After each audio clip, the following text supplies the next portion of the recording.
शाम सहारे मैंने छोड़ी, शाम सहारे मैंने छोड़ी अपनी जीवन डोर, अपनी जीवन डोर। मेरी नैया चाहे डूबे चाहे उतरे पार, सांसों की माला पे सिमरू मैं राधे श्याम, सिमरू मैं राधे श्याम। लोग कहते कि तू अब भी खफा है मुझसे, तेरी आँखों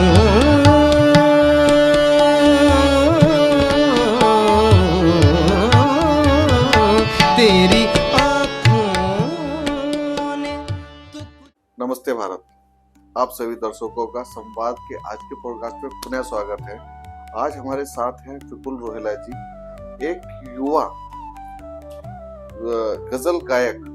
जब एक हरिद्वार जैसे धार्मिक क्षेत्र से, जहां से पंडित पुजारी निकलते हैं, वहां से एक युवा जब गजल की ओर बढ़ता है और देश का पहला तरन्नुम नवाज का अवार्ड जीत के लाता है और पहला गजल गायक बनता है हरिद्वार जैसे धार्मिक क्षेत्र का, तो उस सब भावनाओं के साथ क्या जुड़ाव रहते हैं, इसी सब के लिए आज हम विपुल जी को अपने साथ लेके आए हैं, ताकि दर्शकों को जानने को मिल सके इनकी लाइफ के बारे में और इनकी जीवन को जो अब तक की यात्रा रही है उसके बारे में निकट से जान सके। विपुल जी, बहुत बहुत धन्यवाद, साधुवाद आपका हमारे आग्रह को स्वीकार करने के लिए और संवाद के इस प्लेटफॉर्म पे आने के लिए। जी सर, पहले तो आपका बहुत बहुत धन्यवाद, और मेरे लिए भी ये सौभाग्य की बात है कि आपने मुझे आमंत्रित किया अपने इस कार्यक्रम में, तो आपका दिल से चलिए फिर बातों को आगे लेके बढ़ते हैं। तो मेरा जो पहला प्रश्न हमेशा सबसे रहता है पृष्ठभूमि। जी तो पृष्ठभूमि क्या है वो मुझे परिवार के बारे में डिटेल्स में जानना चाहूंगा। जी मेरे पिताजी श्री प्रमोद कुमार और माताजी सुशीला देवी जी, और परिवार में 2 बहनें हैं बड़ी मुझसे, और दादाजी दादी जी नहीं रही, और मेरे चाचा जी हैं जो सन्यासी संत हैं, एमएससी करते करते वो वैराग्य उन्होंने धारण किया था। तो बस ये छोटा सा मेरा परिवार है। आपको गजल का कैसे ये शुरुआत हुई? गजल तो बचपन से तो मैं भजन ही गा रहा था, अभी भी गाता हूँ, और शौक मुझे लगा मैं चंडीगढ़ में था तो उस्ताद गुलाम अली साहब की गज़लें सुनी, तो उससे मुझे गज़ल की तरफ रुझान बना। तो गज़ल के साथ साथ बचपन से ही मैं भजन भी और फिल्मी गाने गीत सब गाता था, आज भी गाता हूँ, लेकिन गज़ल की और कुछ खास रुझान है। मतलब दिली जुड़ाव जो है गजल से हो गया। जी जी या ये कहते हैं कि गजल से मोहब्बत हो गई आपको। जी जी तो कैरियर की दृष्टि से जी जब एक युवा सोचता है कि मुझे आज आईपीएस बनना है, डॉक्टर बनना है, मुझे, तो आपने चुना मुझे कलाकार बनना है, परिवार का कैसा सपोर्ट था उसमें? दरअसल बचपन से ही मेरा रुझान था संगीत में, और 5-6 वर्ष की आयु में मेरे जो चाचा जी की जो स्वामी सदानंद गिरी जी महाराज, अच्छा जी, तो इन्होंने मुझे बचपन से ही हारमोनियम बजाना 5-6 साल की उम्र में सिखाना शुरू किया था। तो रुझान मेरा संगीत में बचपन से ही था। स्कूल में मैं गाता था, सभी टीचर्स का प्यार मोहब्बत मिलती थी, तो उससे एक आत्मविश्वास बढ़ा, और साथ ही साथ पढ़ाई में भी मैं अव्वल रहा। तो सभी प्रिंसिपल्स स्कूल के बहुत प्यार करते थे, क्योंकि मैं एक स्कूल में नहीं, मेरे फादर एयरफोर्स में थे, तो उनका ट्रांसफ़र होता रहता था, कभी कुछ साल कानपुर रहे, फिर कुछ आसाम रहे, फादर मेरे एयरफोर्स में, तो इसलिए अलग अलग स्कूल में पढ़ाई हुई, और इसी तरीके से अलग अलग फिर गुरुओं से सीखने को मिला, और सभी टीचर्स का और प्रिंसिपल का मैं चाहता था स्कूल में हमेशा से। तो उससे कॉन्फिडेंस मिला और पेरेंट्स को भी अच्छा लगा कि बच्चा अच्छा कर रहा है और उनको खुशी होती थी ये सब देख के। तो फैमिली का पूरा सपोर्ट उसमें मिला मुझे आगे बढ़ने के लिए। तो इसी तरीके से इनका आशीर्वाद मिलता गया, क्योंकि फैमिली सपोर्ट बहुत ज़रूरी है। तो उसमें जब फैमिली ने, पेरेंट्स ने खुद देखा कि नहीं, सभी टीचर्स प्यार करते हैं और एक अच्छा सम्मान मिलता है स्कूल में, और तो इस तरीके से उन्होंने मेरा उसमें सपोर्ट किया कि जो मैं करना चाहता हूँ वो मैं उसमें करूँ। सम्मान तो मिलता है, कहीं ना कहीं एक फैमिली की तरफ से एक प्रेशर क्रिएट हो जाता है कि आप कुछ ऐसा करियर चूज करो जहाँ पे आपका सिक्योरिटी रहे, तो वो एक प्रेशर आपके ऊपर कभी नहीं जब मैं महसूस 10th क्लास में था, तो क्योंकि ये बात तो सही है कि बचपन से पेरेंट्स हमेशा से सपोर्ट में थे, म्यूज़िक सिखाने भी ले जाते थे, सब कुछ था, लेकिन क्योंकि फादर के फ्रेंड भी थे, उनके बच्चे भी थे जो 10th के बाद नॉन मेडिकल और बायो सब लेते थे, तो वो पूछते थे कि भाई आपका लड़का क्या करेगा, 10th के बाद क्या फील्ड वो करेगा। तो मुझसे भी पूछा कि अब आगे क्या करना है। 10th में मेरे नंबर बहुत अच्छे थे, स्कोर मेरा हमेशा से अभी स्कूल में अच्छा रहता था, मैं क्लास में मॉनिटर भी रहता था। तो मैंने अपनी चॉइस से आर्ट्स लिया था 10th के बाद। मैंने पापा से बोला कि देखिए, मैं वैसे तो नॉन मेडिकल और कंप्यूटर साइंस ले सकता हूँ, क्योंकि 60% के बाद मिल जाता है आराम से, मेरे 85% थे 10th के बाद। तो लेकिन मैंने कहा मैं, और वो भी अगर करूँगा तो बहुत अच्छा करूँगा, अगर मैं उस लाइन में निकलूँगा तो बहुत अच्छा करूँगा, लेकिन मेरे मन में जो ये एक संगीत के प्रति थोड़ा समर्पण है, शायद मैं वो जो करना चाहता हूँ वो नहीं कर पाऊँगा। तो कुछ ऐसी बातें हुई, फिर मेरे चाचा जी ने भी पेरेंट्स को बोला कि नहीं, हमने बचपन से इसको म्यूज़िक में जब डाला है और इसको इतना इसने अच्छा किया, बहुत सारे अवार्ड जीते इसमें कॉम्पिटिशन्स में, प्रतियोगिताओं में, तो इसको इसी लाइन में आगे बढ़ने दो जहाँ इसका मन करता है। बाकी डॉक्टर इंजीनियर तो सब बन ही रहे हैं। तो इस तरीके से घर वालों का पूरा सपोर्ट मिला, तो मैंने फिर इसमें आगे बढ़ता चला गया। तरन्नुम नवाज के बारे में बात करें, ये तरन्नुम नवाज क्या है, डिटेलिंग में मैं जानना चाहूँगा। ये तरन्नुम नवाज अभी एक अखिल गज़ल गायन प्रतियोगिता हुई थी देश में, ऑल इंडिया लेवल। तो उसमें ये प्रतियोगिता थी, गज़ल सिंगिंग कंपटीशन था। तो पूरे देश से इनवाइट किए गए थे, जो भी गज़ल में रुझान रखते हैं, रुचि रखते हैं, उन सबको बुलाया गया था। तो उसमें से उन्होंने शुरुआत में कुछ ऑनलाइन वीडियोस मांगी थी, उसमें कुछ करीब 25 लोगों को सिलेक्ट किया था। तो उसके बाद फिर फाइनल के लिए उन 25 में से उन्होंने 5 लोगों का चयन किया था कि जिनको लाइव छिंदवाड़ा मध्य प्रदेश में जाके अपना हुनर वहाँ पे दिखाना था जजेस के सामने। तो आप सबकी दुआओं से उसमें 5 में भी मेरा ही उसमें फर्स्ट पोजीशन रही है वहाँ पे। तो एक देश का पहला तरन्नुम नवाज बनने का ये मुझे सौभाग्य प्राप्त हुआ। ये सब आपकी मेहनत का फल है। डेडिकेशन बहुत ज़्यादा इम्पोर्टेंट है किसी भी फील्ड में। आज की डेट में क्या होता है, पेरेंट्स दबाव बनाकर जब हम कोई चीज़ बदलने की कोशिश करते हैं प्रक्रिया से अलग जाके, ऐसा नहीं है कि कलाकारी में भी आप आगे बढ़ सकते, हर फील्ड में स्कोप पूरा रहता है। आपके केस में अच्छी चीज़ ये है कि वो दबाव आपके ऊपर नहीं आया। जैसा कि आपने पृष्ठभूमि की शुरू में बात की थी, तो मेरे घर में ऐसा कोई प्रोफेशनल म्यूजिशियन नहीं है, और ऐसा नहीं था कि घर में वो विरासत थी कि पिताजी बैठा रहे चलो भाई रियाज करो, ऐसा कुछ नहीं था। मेरे फादर, हम लोग एक बागपत डिस्ट्रिक्ट में गांव है चित्तम खेड़ी, तो वहाँ से हम लोग निकले, वही हमारी जन्म स्थान वही है। तो वहाँ से फादर पढ़ाई लिखाई करके एयर फोर्स में चले गए, और मैंने बताया कि जो हमारे चाचा जी 2 भाई थे, तो चाचा जी संत बन गए एमएससी करते करते। कुछ किताब उन्होंने पढ़ी, अचानक उनको ये लगा कि नहीं मेरा तो रास्ता कुछ और है, तो विवाह नहीं किया, और अभी वो आश्रम में रह के मेडिटेशन अपना साधना करते हैं। तो म्यूज़िक का उनको भी शौक था। उन्होंने फिर मुझे बचपन से इस लाइन में हारमोनियम सिखाना 5-6 साल की उम्र में शुरू किया था। तो घर में और ऐसा कोई नहीं था। हालांकि शुरू मेरी बहनों को, हम तीनों को बैठा के शुरू किया था, दोनों बहनों को भी, लेकिन उन्होंने उतनी रुचि नहीं दिखाई उसमें, मेरा ज्यादा रुझान था।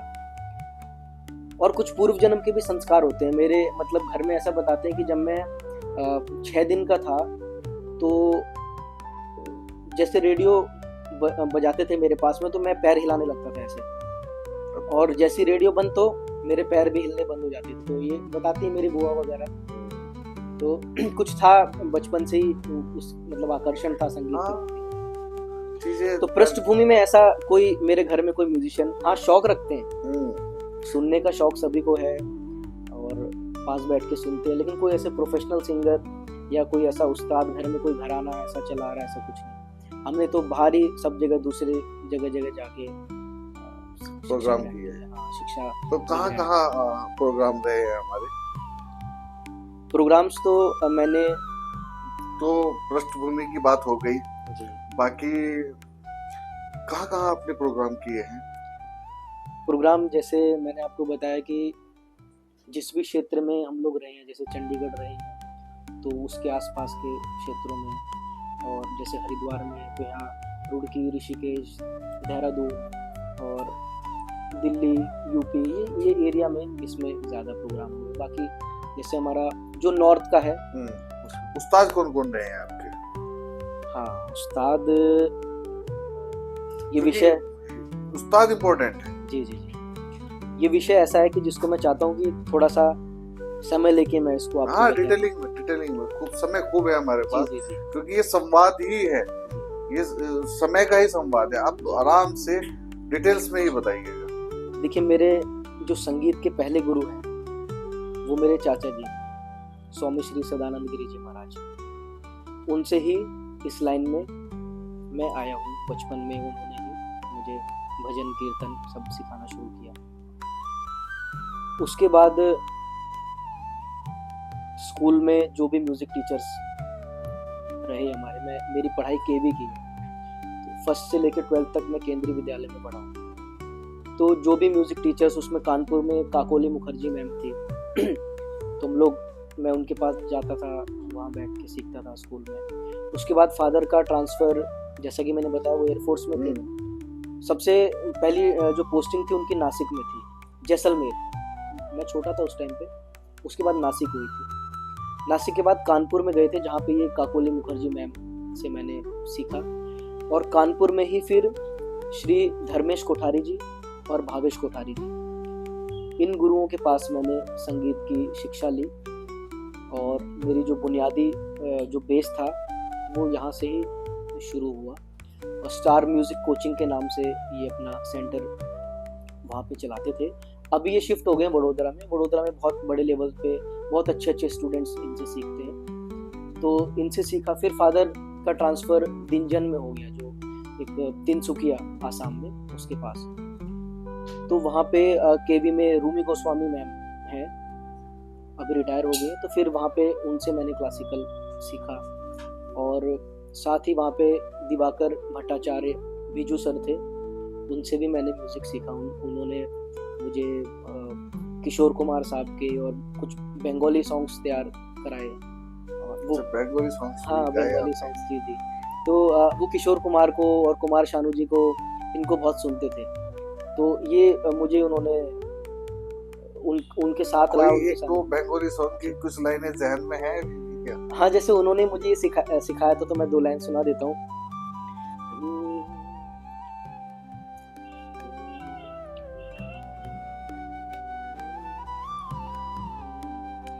तुझे সাগর নদী পেরিয়ে এলাম আমি, কত পথ হলাম যে পার, তোমার মতন এত অপরূপ সুন্দর কাউকে তো দেখিনি গোয়া।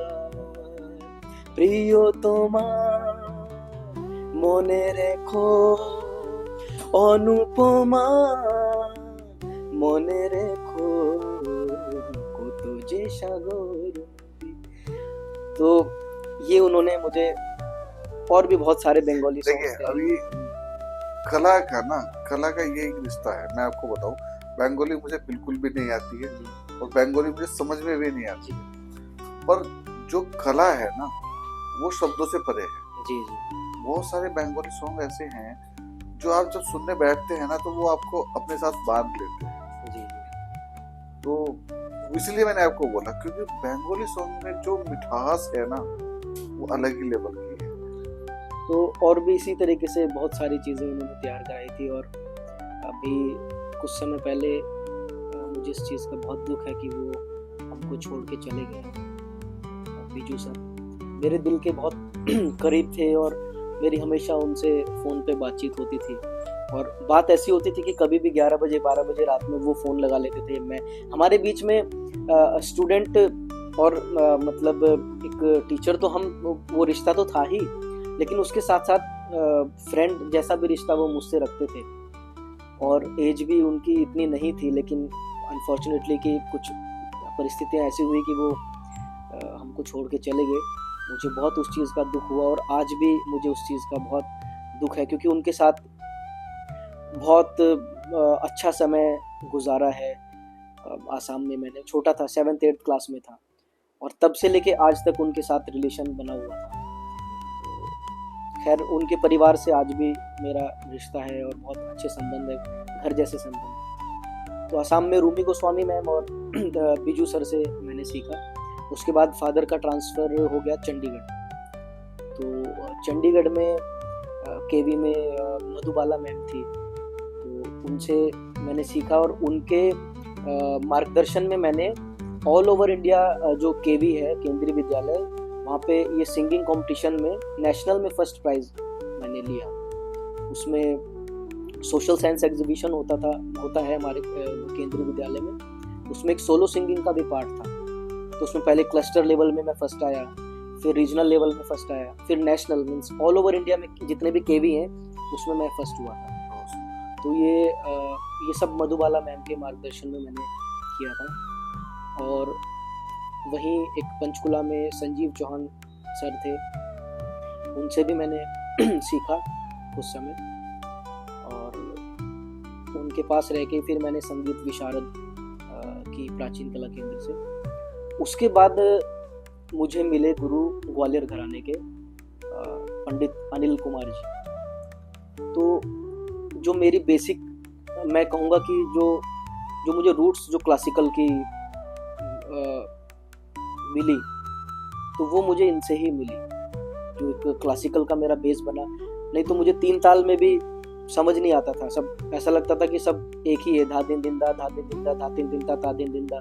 तो मुझे सब उसमें समझ ही नहीं आती थी वो चीज़ें। तो इनके पास रह के बहुत सारे राग सिखाए, बहुत सारे रागों की बंदिशें सिखाई, और बंदिशें ऐसी सिखाई जो गुरुजी की खुद की बनाई हुई थी, और उनके गुरुजी की कुछ बंदिशें, बहुत अच्छी अच्छी रागों की बंदिशें सिखाई।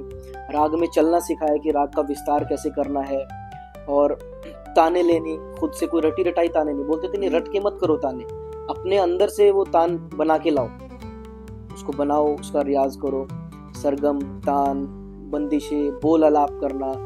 तो जो मेरी एक जड़ थी क्लासिकल की, शास्त्रीय संगीत की, वो इनसे ही मुझे मिली।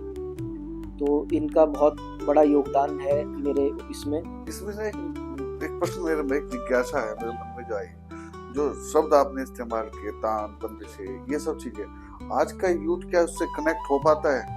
जो क्लासिकल सीख रहे हैं, जो मैं परसेंटेज वाइज जानना चाहूंगा, आप जो प्रोग्राम्स करते हैं जी, तो आज के यूथ का परसेंटेज क्या रहता है उसमें? देखिए, जो हमारे हिंदुस्तानी क्लासिकल म्यूजिक है ना, उससे जो जुड़े हुए हैं और जो सीख रहे हैं, तो वो सब इनको समझते हैं। बंदिश क्या होती है, सरगम करना क्या होता है, आलाप क्या होता है। और बाकी जो हमारे प्रोग्राम में या शोज में जो आम ऑडियंस होती है, जो उस शब्द को नहीं समझती है, तो हम समझा देते हैं कि देखिए ये तान है, पम ध पम ग म ध नि नि ध प म ध प म ग रे सा, तो ये सरगम है। और इसी को आप आकार में बोलेंगे तो वो तान है, तो ये तान होगी। तो इसको हम समझाते हैं कि ये है। बंदिश क्या होती है, जो उसका क्लासिकल में जो गीत है, जिसको हम गीत कहते हैं, जैसे कि पिया के नजरिया जादू भरी, या और भी जैसे कुछ शाम दरस मोरा मनवा तरसे, तो ये बंदिश हो गई। जो गीत हो गया उसका एक स्थाई अंतरा, उसको बंदिश कहते हैं। आलाप फिर उसमें आप जो कर रहे हैं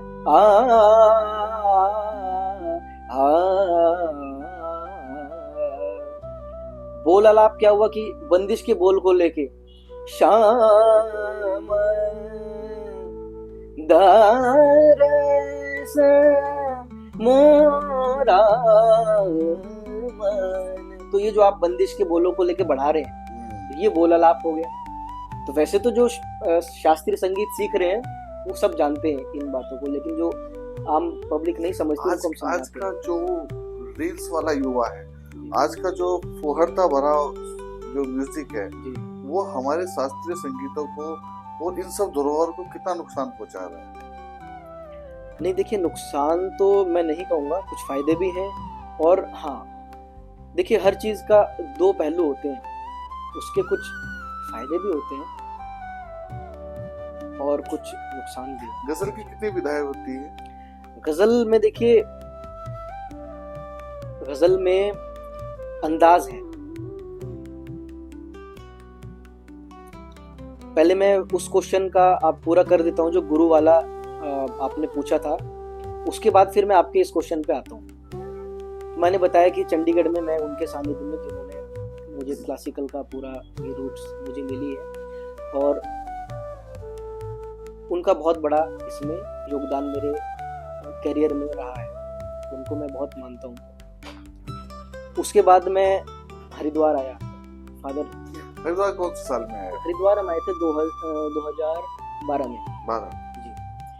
तो 2012 में आने के बाद यहाँ पे पंडित राजीव लोचन भट्ट जी, तो मैं उनके पास गया, उनके सानिध्य में मैंने सीखा। तो और ये भी एक बड़ा काम रहा है, क्योंकि जैसे हाँ। पिताजी एयरफोर्स में रहे हैं, ये मेरे लिए थोड़ा मुश्किल था। हाँ, जगह बदलना, हाँ। फिर वहां जाके फिर एक नए गुरु की तलाश हाँ, करना। बिल्कुल बिल्कुल, ये मेरे लिए थोड़ा सा मुश्किल टास्क इसलिए भी रहा, और इसकी वजह से क्या हुआ कि किसी गुरु से, और इसमें कुछ फायदे भी रहे, क्योंकि किसी गुरु से कुछ सीखने हाँ, के लिए variety मिला, मिल उनका अंदाज कुछ और था। Variety फिर मिल दूसरी गई। जगह फादर चले गए, तो वहां पे हाँ ये होता था कि वहां जाने के बाद सर्चिंग चालू हो जाती थी कि यहाँ पे कौन गुरु है जो सिखाते हैं, इस तरीके से ढूंढना पड़ता था।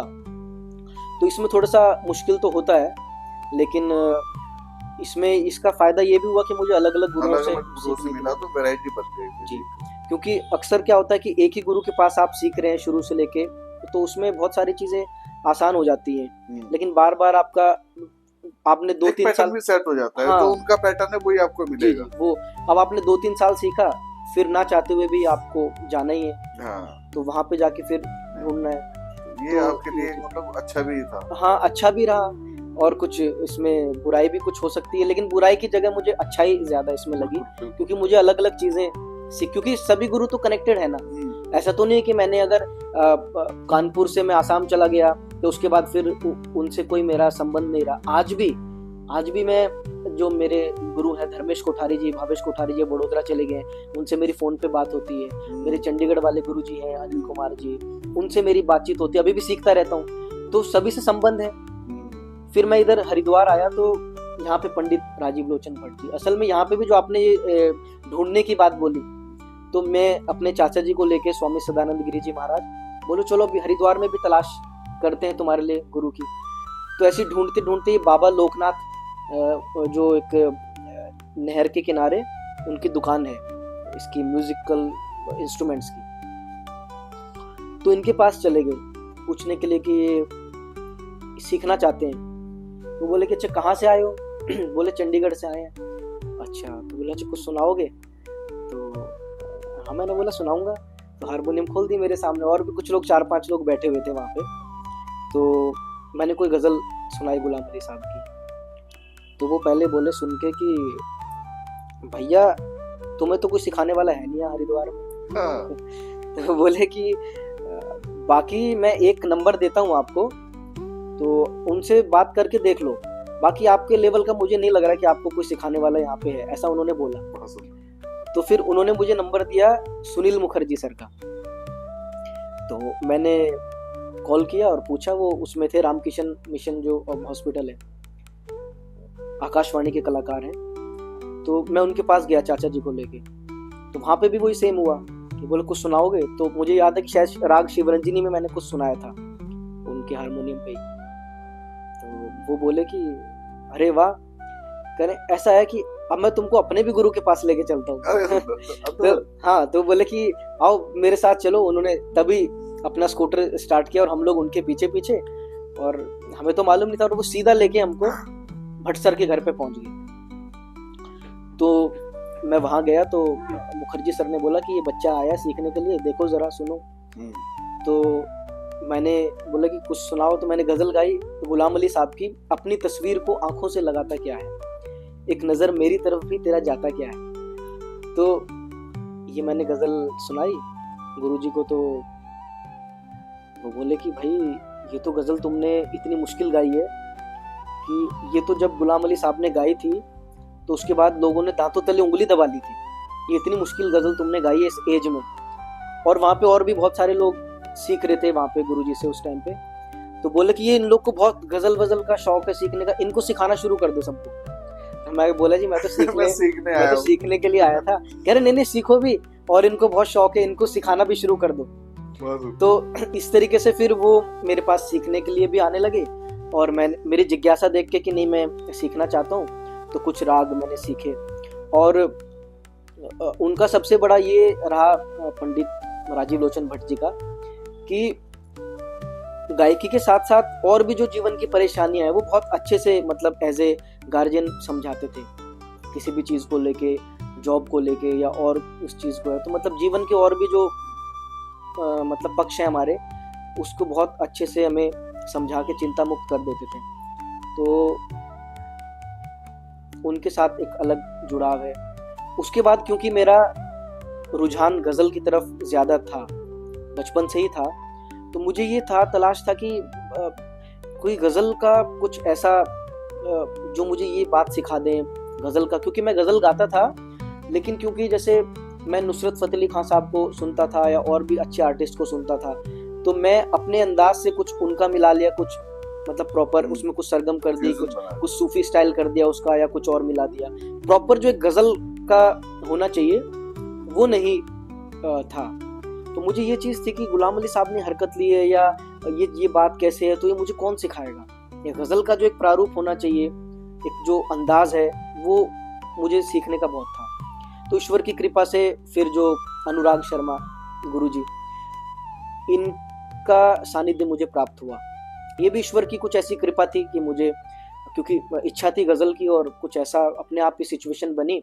रुड़की में राजेश मल्होत्रा जी हैं, वो हरिद्वार आए हुए थे, मधुरिमा संगीतिका समिति का प्रोग्राम था, तो उसमें उन्होंने मुझे सुना, तो बोले कि यार बहुत अच्छा गाते हो गज़ल।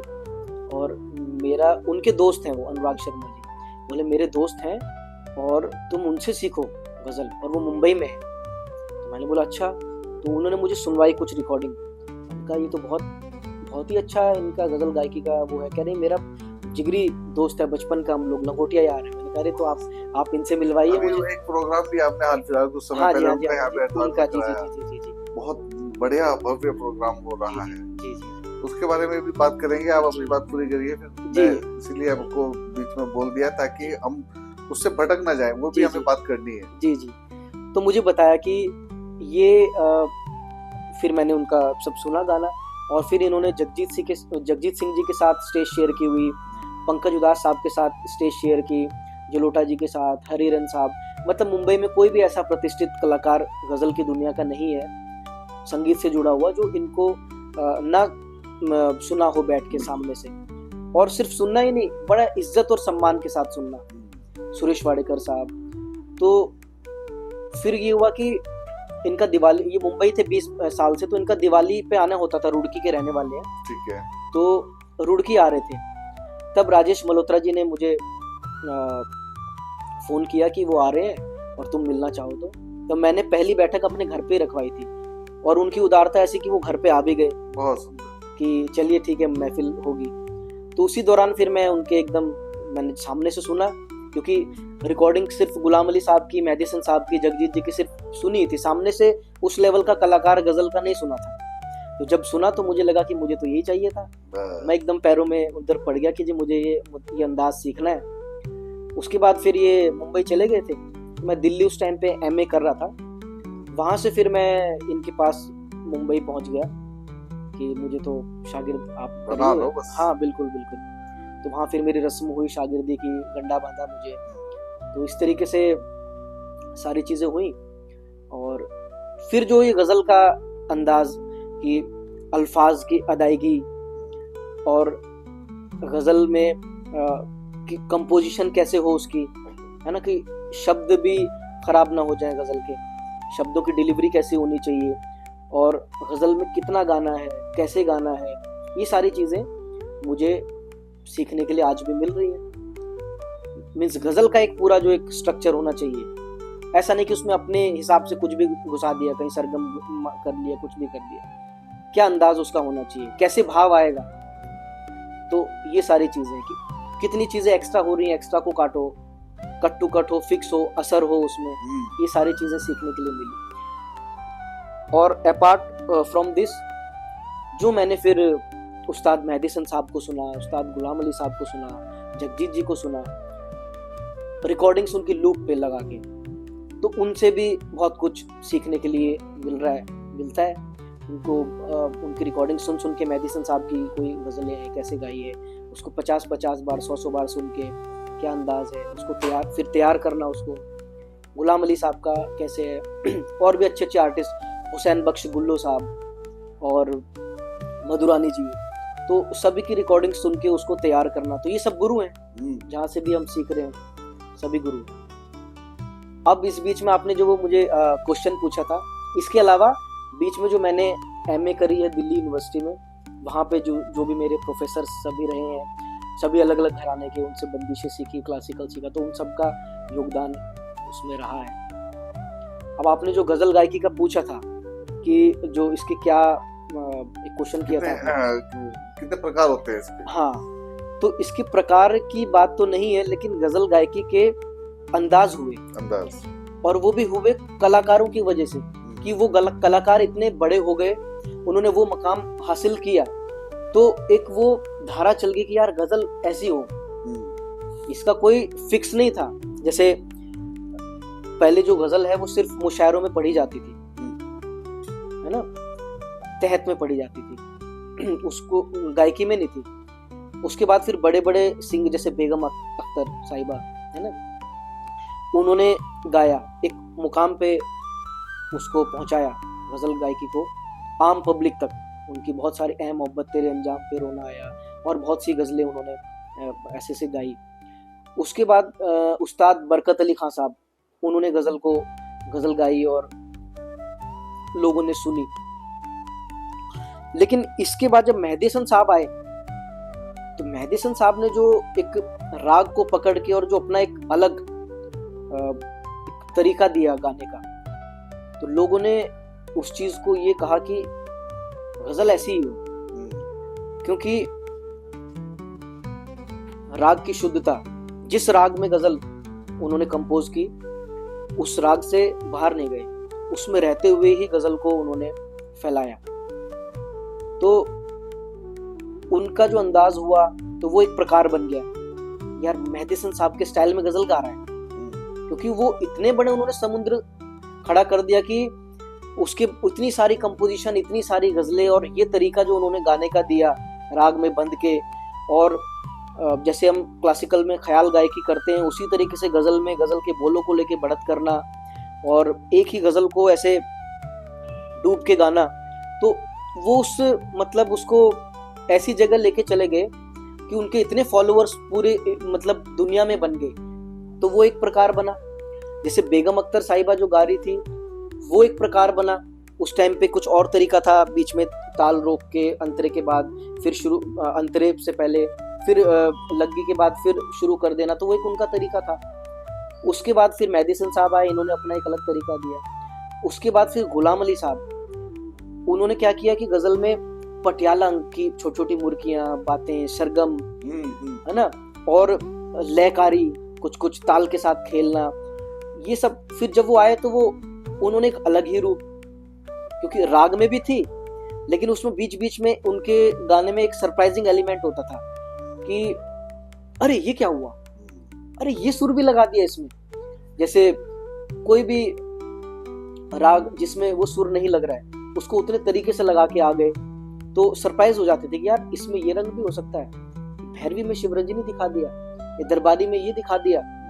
तो एक ही राग में होते हुए कितने रागों की छाया, स्वर संगति ऐसी बनाई कि यूं दूसरे राग में घुसे और फिर वापस आ गए और लोगों को ये नहीं पता चला कि कैसे गए और कैसे आए। ये काम गुलाम अली साहब ने किया। और मेहदी हसन साहब ने क्या किया, वो बोलते थे कि नहीं, मेरे अंदर इतना मटेरियल होना चाहिए गजल में कि एक राग में कि मैं उसको 1 घंटे तक फैला सकूं, मुझे इधर उधर के दूसरे सुर लेने की जरूरत ना पड़े। उनकी सोच अपनी थी। फिर गुलाम अली साहब ने ये किया तो उनका एक प्रकार बन गया, उनके फॉलोअर्स हो गए तो वो उस अंदाज में गाने लगे, वो नटके, वो मतलब नखरे, वो झटके और इस तरीके से लयकारी करना और सरगम करना, कंपोजिशन, तो वो हुआ। फिर जगजीत जी ने क्या किया, जगजीत ने बिल्कुल सरल कर दिया। उन्होंने पहले तो शायरी भी ऐसी कर दी कि जो आम लोगों को समझ में आए। हालांकि उन्होंने मतलब मिर्जा गालिब और बड़े बड़े शायरों को भी गाया, लेकिन उन्होंने अपने तरीका ऐसा चेंज किया कि एक तो कुछ बहुत ज्यादा तबला में लगी लड़ियां, तिहाई वगैरह वो सब ना करके बिल्कुल फिक्स ठेका, फिक्स कर दिया, वायलिन इंट्रोड्यूस किया। उसके बाद कुछ और भी मॉडर्न इंस्ट्रूमेंट्स लेके आए और बहुत सूदिंग सॉफ्ट ऐसा म्यूजिक उन्होंने उसमें बनाया जो आम लोगों तक उनकी बात गई और आज तक सुना जाता है। हाँ, बड़े प्यार से। अभी उसके बाद फिर क्योंकि क्या जगजीत जी ने इतना बड़ा और वो भी असर के साथ जो भी गाना बजाना उन्होंने जो कंपोजिशन करी या जो भी उन्होंने किया उसमें पूरा असर, सुनने में लगता है कि आसान है। तुमने सोली पे लटकते जिसे देखा होगा, तुमने सोली पे लटकते जिसे देखा होगा, वक्त आएगा वही शख्स मसीहा होगा, तुमने लगता है कि धीरे धीरे चल रहा है, आसान है, या कोई भी और गजल है, लेकिन वो मुश्किल है। तो जगजीत जी ने ऐसा किया कि बहुत लयकारी ना करते हुए, बहुत शब्दों को भारी भरकम पहाड़ को थोड़ा कम करके, है ना, आसान, तुमको देखा तो ये ख्याल आया, है ना, होश वालों को खबर क्या बेखुदी क्या चीज है, ऐसे राइटरों को लिया उन्होंने, फोटो से छू लो तुम मेरा गीत, तो पिक्चर में भी आ गई उनकी। तो जगजीत जी के फिर इतने बड़े उनके भी फॉलोअर्स हो गए कि यार ये जगजीत जी का स्टाइल बन गया, एक मुकाम उनका भी बन गया। जी जी। फॉर एग्जाम्पल अब वो उनका एक प्रकार बन गया कि ये जगजीत जी की शैली में गा रहा है, ये स्टाइल जगजीत जी का है, जबकि उनका तो ठेका भी जो उन्होंने दिया, कई लोग तबला भी बजाते तो बोलते जगजीत जी का ठेका है ये, तो उन्होंने ऐसा किया। अब उसमें गुलाम अली साहब के अंदाज में जो गा रहा है ये गुलाम अली साहब का स्टाइल है, ये मेहदी हसन साहब का स्टाइल है। तो इस तरीके से गजल के अलग अलग प्रकार बन गए। उसमें जैसे मैं आपको थोड़ा सा बताता हूँ कि जैसे मेहदी हसन साहब का, जैसे कोई आप गजल अगर लें तो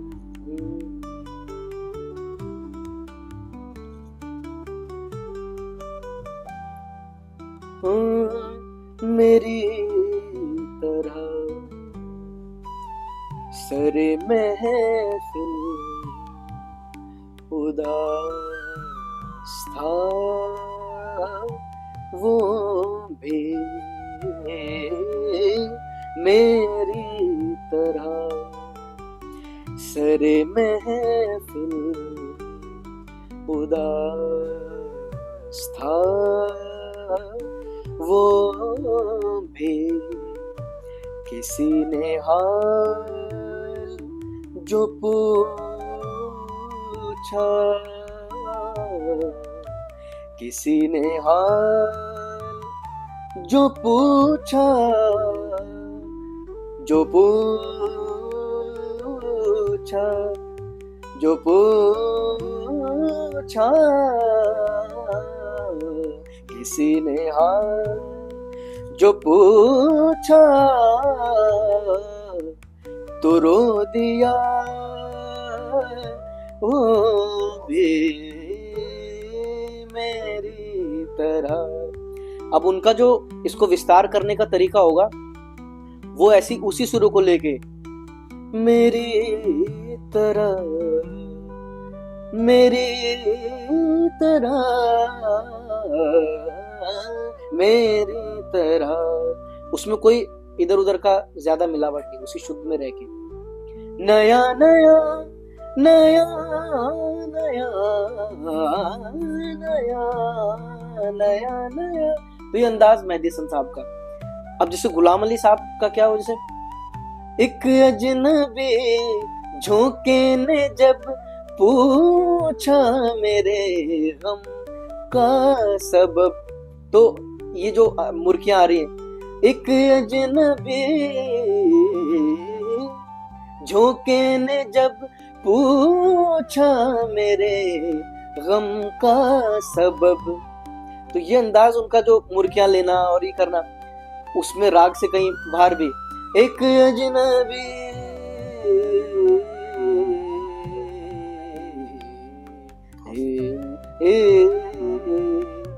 तो एक अजनबी, उसमें कहां से कहां निकल जाएंगे कुछ मालूम नहीं। अब जगजीत जी जब आए तो बिल्कुल होश वालों को खबर क्या, बेखुदी क्या चीज है, होश वालों को खबर क्या।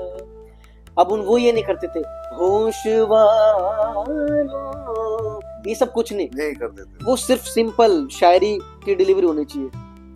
होश वालों को खबर क्या, बेखुदी क्या चीज है, कट टू कट एकदम। तो ये स्टाइल बेसिक मैंने आपको स्टाइल बताए। फिर बेगम अख्तर साहिबा का अलग, हुसैन बख्श बुल्लो साहब का अलग, तो सबके बड़े बड़े जो लीजेंड आर्टिस्ट हैं, उन्होंने जिस तरीके से खुद गाया गजल को, पंकज उदास साहब ने जैसे गाया, तो उनके जो फॉलोअर्स बने, उन्होंने फिर उसको जिस तरीके से निभाया है, तो उससे वो प्रकार बन गया। अच्छा, ये तो जगजीत जी स्टाइल है, ये गुलाम अली साहब की स्टाइल की गायकी है, ये मेहदी हसन साहब की, इस तरीके से। चलिए, अब हम अपनी उस बात पे आते हैं जो आपने एक प्रोग्राम अभी कुछ समय पहले किया है, तो उस प्रोग्राम की बहुत चर्चा रही है विज्ञापनों के समाचारों के माध्यम से, सोशल मीडिया से। मैं भी इनवाइटेड था, मुझे भी उस प्रोग्राम में जाने का सौभाग्य मिला। बहुत अद्भुत अविश्वसनीय प्रोग्राम था। हरिद्वार जैसे स्थान पर उतना ऑडियंस जुटाना एक गजल कार्यक्रम के लिए कितना मुश्किल रहा? हाँ, मुश्किल तो था, मुश्किल टास्क था, क्योंकि हरिद्वार धर्म नगरी है और भजन, सुंदरकांड, जागरण है ना, भक्ति से इन सब के लिए बहुत आसानी से भीड़ जुटाई जा सकती है। तो ये मेरे लिए भी थोड़ा मुश्किल तो था, गजल को सुनने के लिए इतने लोग आए, तो लेकिन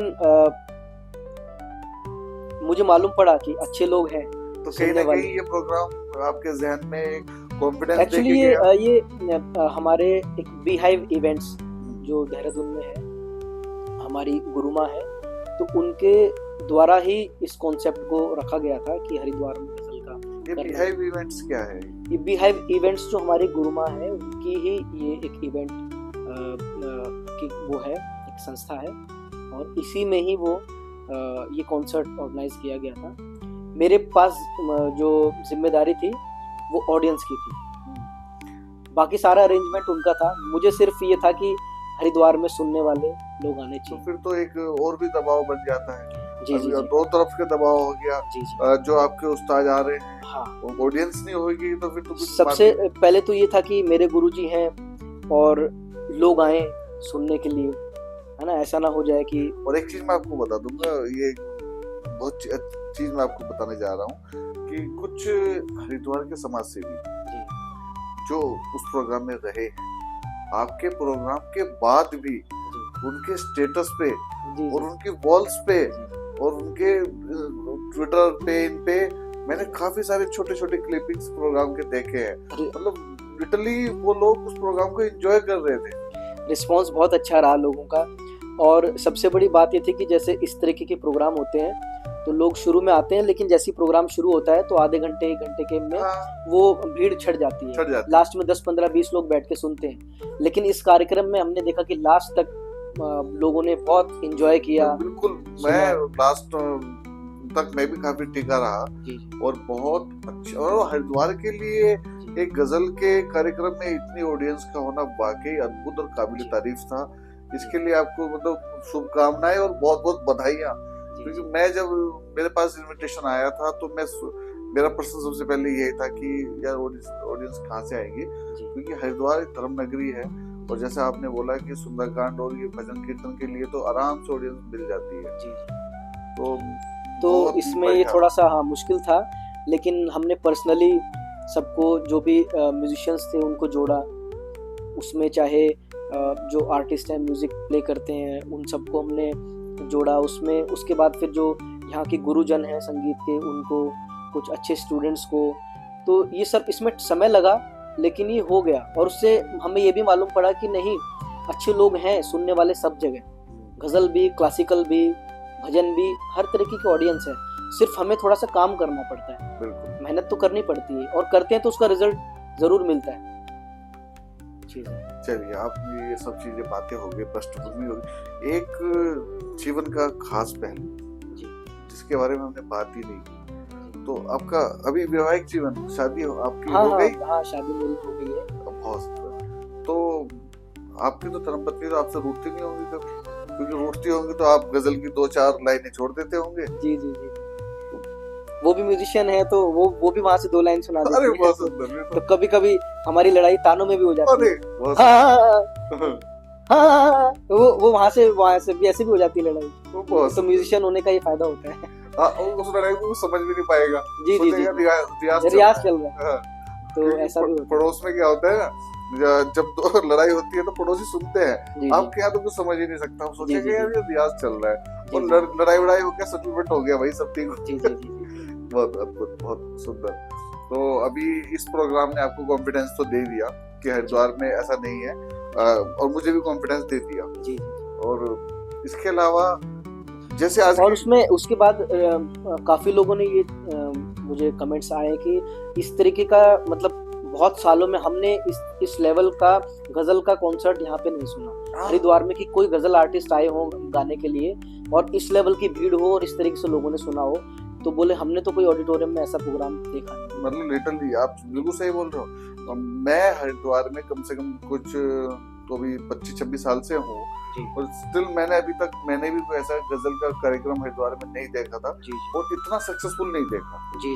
क्योंकि एक्चुअली विजन तो हमारी जो गुरु माँ है मीनल शर्मा जी, उनका था, तो मैंने बताया बीहाइव इवेंट्स का उनका है।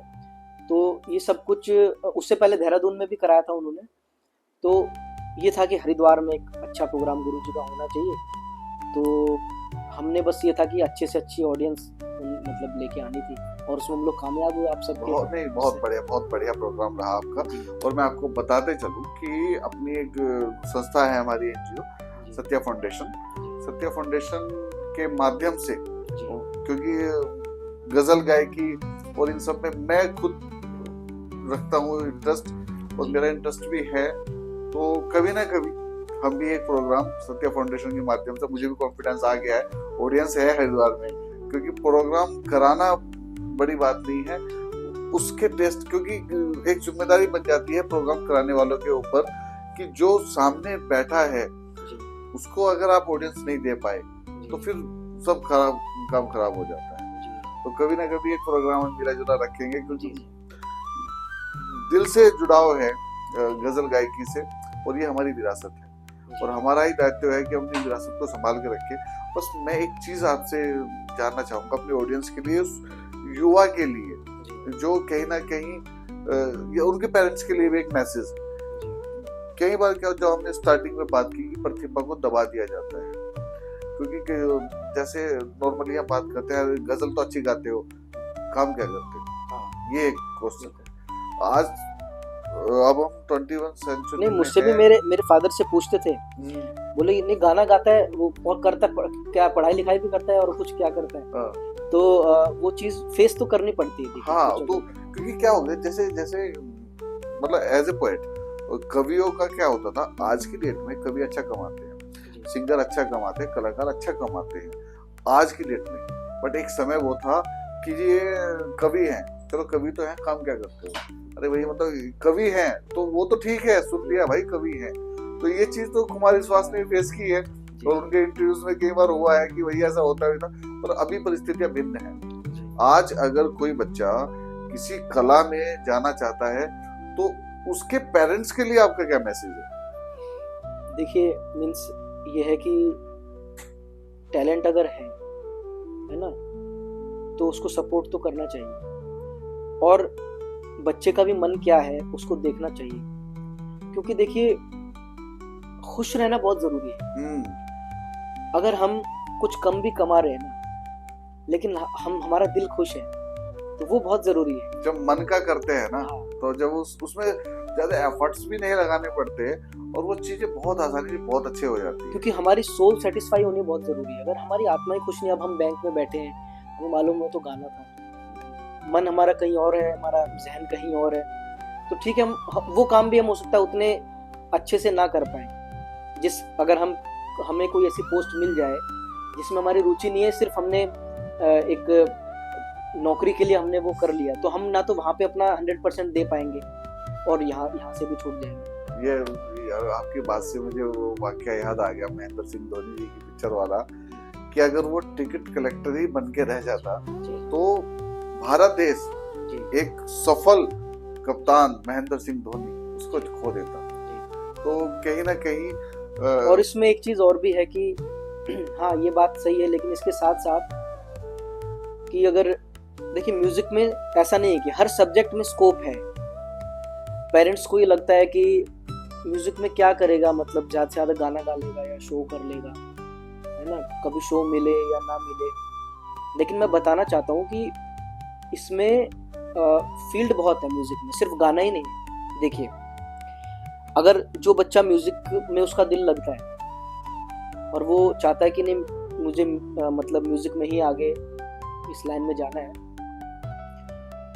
तो सबसे पहले तो एक स्टेबिलिटी, देखिए म्यूजिक टीचर के लिए भी वो अप्लाई कर सकता है पहले, है ना। एक पर मंथ आपकी सैलरी फिक्स हो गई, आप बच्चों को सिखा रहे हैं, या आगे चल के अगर आप नेट क्वालिफाइड है, पीएचडी किए हुए, तो आप बहुत सारे ऑप्शन है, हाँ, ऑनलाइन सिखाना स्टार्ट कर जी दो। आप कॉलेज में प्रोफेसर बन सकते हैं, आप क्लासिकल सिखाइए, वो एक चीज़ है। शाम को अपने शोज वगैरह कर सकते हैं, प्रोग्राम कर सकते हैं, या फुल टाइम भी अगर आपने अपने कुछ एल्बम निकाली, कुछ आपकी खुद की कंपोजिशंस हैं, आपने उसको किया है, तो आप उसमें अगर पहचान मिलती है तो आप फुल टाइम भी शोज प्रोग्राम कर सकते हैं। लेकिन अगर अभी मतलब जब तक वो लेवल की पहचान ना मिल जाए, ये चीज़ें तो मैं भी फेस कर रहा हूँ, है ना, या तो उस लेवल की पहचान मिल जाए कि आपको एक शो ही लाखों रुपए में हो रहा है, आपको जानते हैं लोग, समय तो देना पड़ेगा। हाँ, समय देना पड़ेगा, समय देना पड़ेगा।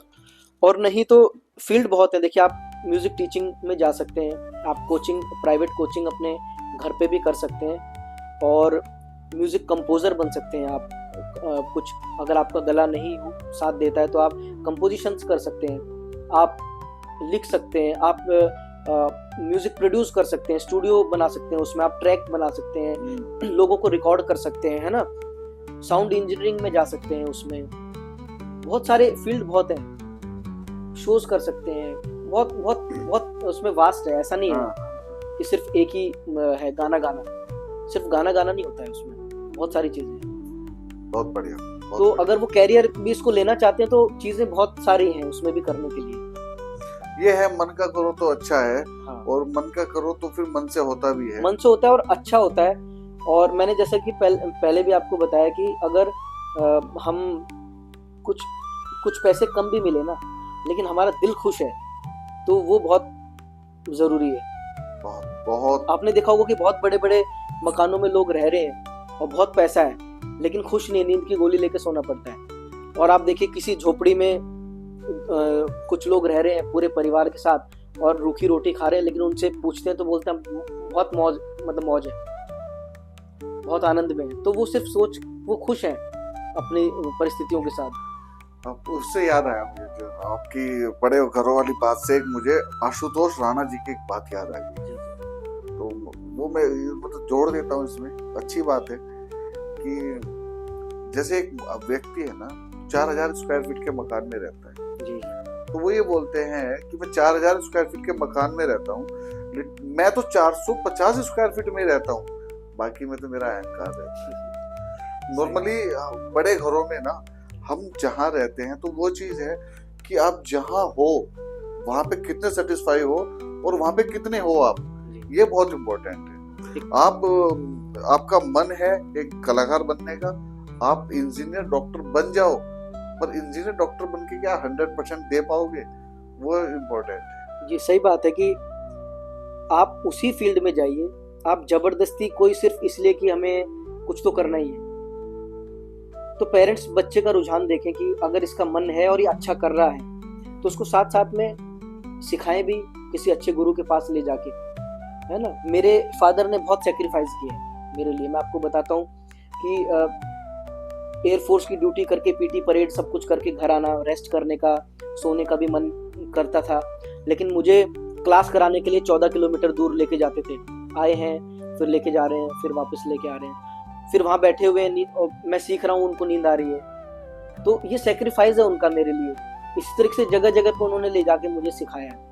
बहुत जगह कॉम्पिटिशन्स में जाता था तो वहाँ पे मेरा अनाउंस हो रहा है कि फर्स्ट मतलब आए हैं और पेरेंट्स स्टेज पर आ जाएं पुरस्कार लेने के लिए, तो माँ बाप को मैं देखता था दूर खड़े हुए रोते रहते थे वो कि मतलब, और पूरा दिन सुबह से लेके शाम तक कंपटीशन में नंबर नहीं आ रहा है, ये हो रहा है। तो उन्होंने जगह जगह ले जाके मुझे प्रतियोगिताओं में इधर उधर मतलब पूरे सपोर्ट मेरा किया है, गुरु से सिखाना, ये सारी चीजें। तो पेरेंट्स का बहुत इसमें पेरेंट का एक बहुत छुपा हुआ सपोर्ट रहता है। तो क्योंकि क्या होता है जब हम किसी चीज का सपना सोचते हैं ना तो वो पूरा करने की जिम्मेदारी जब एक पिता उठा लेता है जी। तो वो पिता जब सफल हो जाता है, जब वो व्यक्ति उस मुकाम पर पहुंच जाता है और कैमरे के सामने बैठ के सफल होने के बाद और सफल होने की प्रक्रिया में उस चीज को याद रखना, ये छोटी बात नहीं, बड़ी बात है। उस पिता के लिए गर्व का क्षण होगा और मैं चाहूंगा कि आप जीवन पर्यंत ऐसे ही बने रहें, क्योंकि एक पिता हमेशा चाहता है और पिता ही चाहता है कि उसका बच्चा उससे भी ज्यादा अच्छा करे। अगर हम अपनी बात उस तक नहीं पहुंचा पा रहे हैं तो कहीं ना कहीं हमारी ही गलती है, हम नहीं पहुंचा पाए, क्योंकि पिता को ईश्वर का दर्जा दिया गया है, वो हर चीज समझने में सार्थक है, वो समझ सकता है। और आज की युवाओं के लिए आज का पॉडकास्ट क्या है, आपको बुलाने का सिर्फ मेरा इतना ही मोटिव था कि अगर एक अलग फील्ड में जिसको हम आज भी 100% कमाई की फील्ड नहीं समझ रहे हैं उसमें कोई बच्चा जाना चाहे तो वो एक पॉडकास्ट चालू करके दे आपका कि ये देखो इन्होंने किया है, मैं भी कर सकता हूँ। तो देखिए इसमें मैंने भी उसके बाद फिर इसमें संगीत विशारद करी, संगीत प्रभाकर किया मैंने, फिर दिल्ली यूनिवर्सिटी से एमए म्यूजिक किया, फिर नेट क्वालिफाई किया, अभी मेरा पीएचडी हो जाएगा म्यूजिक से ही। तो ये सारी चीज़ों में पेरेंट्स का बहुत रोल रहता है। चिंतित वो भी थे और हर माँ बाप होता है कि क्या 10th के बाद कौन सी साइड लेगा, क्या करेगा। तो मैंने उनसे यही बात बोली थी कि मैं आपको बहुत अच्छा डॉक्टर, बहुत अच्छा इंजीनियर, जो भी है मैं करके दिखा सकता हूँ। और मेरे अंदर वो मतलब कैपेबिलिटी थी भी, मेरे नंबर हमेशा अच्छे आते थे। प्रिंसिपल ने काफ़ी बार स्कूल में ये बोला कि ये क्यों आर्ट्स ले रहा है, इसको साइंस दिलवाओ, लेकिन उसके बावजूद भी मैंने उनको बोला कि लेकिन फिर मैं सब कुछ कर दूंगा और बहुत अच्छे लेवल का, लेकिन मैं अपने मन का जो मेरा है वो कसक रह जाएगी कि नहीं मुझे ये करना था, क्योंकि ये चीज़ पार्ट टाइम नहीं होती, फिर आपको फुल टाइम इसमें देना पड़ता है। और साथ ही एक चीज़ और भी कि देखिए बच्चों के लिए या जो और भी म्यूजिक में करना चाह रहे हैं कि सिर्फ शौक नहीं कि हाँ हमें म्यूजिक करना है, गाना है और करते कुछ नहीं, ये नहीं कि सुन लिया तो चलो, सुन लिया, शौक है हमें भी आज ये बनते हैं, कैलाश खेर बनना है, हमें भी आतिफ असलम बनना है, और मेहनत कुछ नहीं। अगर आपने ये फील्ड चुना है तो आप ये सोच के चुनिए कि आपको रियाज करना है, बिल्कुल आपको गुरुओं के सानिध्य में रहना है। ऐसा नहीं कि कुछ सुना और बस जो मन में आया गाया उल्टा सीधा, उसमें कभी भी सफलता हासिल नहीं होगी, फिर ना करें। फिर आप पहले कोई भी जाके अपना नौकरी तलाश करें, उसमें पहले फिक्स हो जाइए, फिर शौकिया गाइए, शौकिया ना गाइए। फिर आप महफिलों अगर में, आप उसको कैरियर ऑप्शन में चाह हाँ, रहे हैं तो फिर डेडिकेशन के अगर साथ आगे आपको बढ़ना इसमें ही अपना पूरा जीवन समर्पित करना है तो सबसे पहले गुरु के चरणों में चले जाइए। गुरु ही सब राह दिखाएंगे। गुरु के चरणों में रहिए, उनके मार्गदर्शन से जैसे वो सिखाएं वैसे सीखिए और रियाज करिए, मेहनत करिए, तभी इसमें सफल होंगे। वरना केवल लेके बैठ गए और करेंगे कुछ नहीं, वो पेरेंट्स को भी परेशान करेंगे, है ना। क्योंकि पेरेंट्स को भी अभी कितनी बार ऐसा हो, जैसे अभी समर वेकेशन शुरू हुआ है तो पेरेंट्स आ जाते हैं लेके बच्चों को, अभी ये सिखा दो कि हाँ जी ये इसकी अभी 2 महीने की है छुट्टी तो है। इसको ये गजल वाला कोर्स करा दो। आप इसको गजल, आप बताइए 2 महीने में ये कोई कोर्स है। मुझे मतलब हंसी भी आती है कई बार, उनको लगता है कि ये 2 महीने में 15 दिन थोड़ा सा गिटार हो जाएगा और कुछ 15-20 दिन क्लासिकल भी सिखा देना इसको, और कुछ भजन और गजल वगैरह भी हो और छुट्टियां जाएगी। खत्म हो जाएंगी तो मैंने कहा 2 महीने में उस्ताद बन गए ये तो, ठीक है। ऐसा नहीं है, और ये भी थोड़ा सा सब्र रखना है म्यूजिक के स्टूडेंट को, कि ये सब्र का काम है, पेशेंस का काम है। ये कोई 2 महीने 6 महीने साल भर में होने का नहीं है। मैं कोई परिपूर्ण नहीं हूँ, मैं आज भी सीख रहा हूँ और जीवन भर सीखना है। इसीलिए मैं बता रहा हूँ कि सीखना ही है इसमें, तभी इसमें रास्ता। अगर सोचे कि नहीं मेहनत करनी नहीं है कुछ और उसके बाद लेके इस लाइन में कुछ करेंगे तो कोई फायदा नहीं है। तो फालतू टाइम वेस्ट करेंगे अपना भी और पेरेंट्स का और पैसा भी वेस्ट करेंगे। पैसा भी वेस्ट करेंगे। तो ऐसे लोग ना आए म्यूजिक में, बिल्कुल वो ही आए जिनको मालूम है कि हमें इसमें क्या करना है, पूरा समर्पण के साथ। बहुत सुंदर, बिल्कुल जी, बहुत अच्छा संवाद आपके साथ रहा और हमने बहुत चीज़ों को डीपली, आपने भी बहुत विस्तार से हर चीज़ों को हमें समझाया और सिखाया। और डेफिनेटली हमारे ऑडियंस को भी इससे बहुत फायदा मिलेगा। आपको देख के मुझे दुष्यंत त्यागी जी का एक बहुत अच्छा शेर याद आ गया कि कौन कहता है कि आसमान में सुराग हो नहीं सकता, एक पत्थर तो तबीयत से उछालो यारो। अगर आप एक संकल्पित भाव से, एक दृढ़ निश्चय के साथ कोई संकल्प लेते हैं और किसी एक कला को या किसी भी फील्ड में हो सकती है, उसको लेके एक संकल्प भाव से आगे बढ़ते हैं तो नामुमकिन कुछ भी नहीं है। तो जैसा कि मैं हमेशा बोलता हूँ कि हमारे आसपास बहुत कुछ अच्छा हो रहा है और हम प्रयास करते हैं उसे आप तक लाने का, ताकि संवाद जारी रह सके। इसी क्रम में आज हम विपुल जी को लेके आए थे आपके साथ, एक कलाकार के तौर पे, एक युवा कलाकार किस तरीके से इन सब चीजों को फेस करते हुए आगे बढ़ता है, परिस्थितियां, स्थान परिवर्तन, इन सब के बावजूद एक दृढ़ निश्चय के साथ अडिग रहता है कि मुझे यही करना है। तो ये जोश लेकर जब युवा बढ़ता है तो तब एक वहां पे जो एनर्जी है वो फील करने के लिए हम इनको लेकर आए थे। इसी क्रम में जैसे संवाद में हम आगे और भी कलाकारों को लाएंगे, कुछ जैसे बच्चे हैं, कुछ डांस में है, गायन में है, तो उनके भी कुछ डिफिकल्टियां होंगी, उनसे भी कुछ सीखने को मिलेगा। इसी क्रम में संवाद आगे बढ़ता रहेगा। अगर आपको पॉडकास्ट में जरा सा भी मजा आया हो, अच्छा लगा हो, तो जो आपके मतलब की बात हो उसको उसी को पकड़ लीजिएगा, बाकी सब छोड़ दीजिएगा, अपने मतलब की बात पकड़ लीजिएगा। और चैनल को लाइक, शेयर और सब्सक्राइब करना बिल्कुल मत भूलना, ताकि अच्छी चीजें औरों तक भी जा सके, क्योंकि हमारा ये दायित्व बन जाता है। वो चीज हमारे पास अच्छी आई है तो हम और लोगों तक भी फैलाएं। तो इसी क्रम में मिलते हैं अगले पॉडकास्ट में एक अगले नई शख्सियत के साथ। तब तक के लिए नमस्ते भारत।